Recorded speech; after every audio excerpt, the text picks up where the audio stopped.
this video, I'll look at a couple of examples of using if-then along with if and only if symbols. The negation and along with the or symbols will also be used.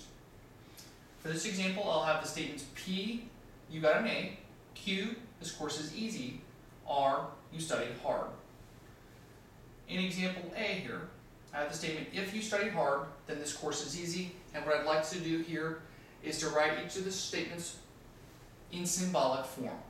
So I'm going to write the statement in symbolic form. This connective here is the if-then. As discussed earlier, the if-then is one symbol, the arrow symbol. I have the statement here, you studied hard. Well, that's similar, grammatically slightly different than what we have here for R, but we're going to call this R. Again, sometimes the tenses in English will be different, and that's okay. If you studied hard, then this course is easy. This course is easy is the symbol Q. So this statement in symbols is if R, then Q. I'm going to read this if R, then Q when I have that arrow. B, this example reads, if this course isn't easy and you got an A, then you studied hard. A couple things to notice about this. First, this course isn't easy. Well, that's not Q. I have the connective and.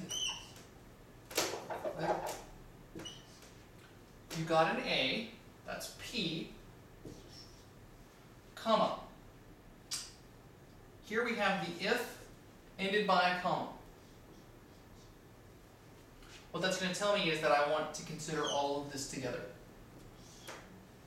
So I'll need parentheses. So to start off with, I have open parentheses, not Q, and P, close parentheses. Then I'll put the if-then symbol. You studied hard was R, and that finishes the example B.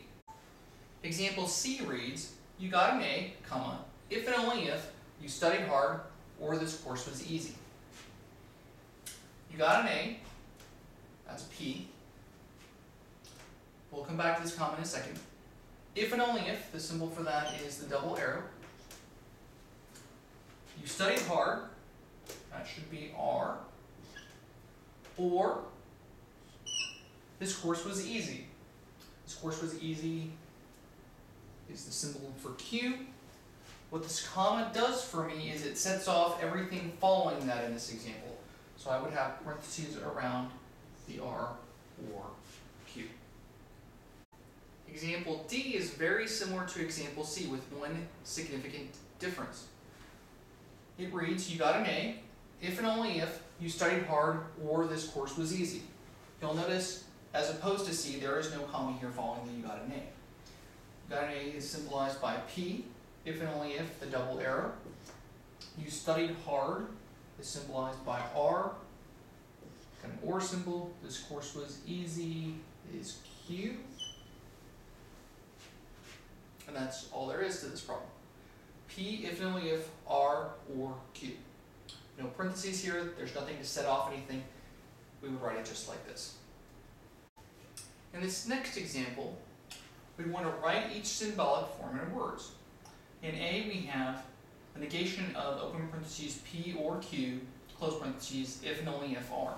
And I want to use the statements P, you got an A, Q, this course is easy, along with R, you studied hard, to write out what the symbology would say in words. Now, when I negate something in parentheses, we use the statement, it is false. That P here is you got an A.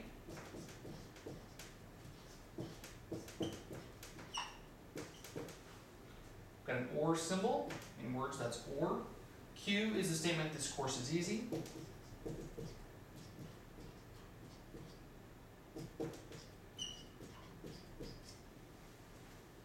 I want to make sure I set off this entire parentheses as being the first part of the if and only if. To do that, I'll use a comma. Then I'm going to write out the connective, if and only if. The statement R is you studied hard.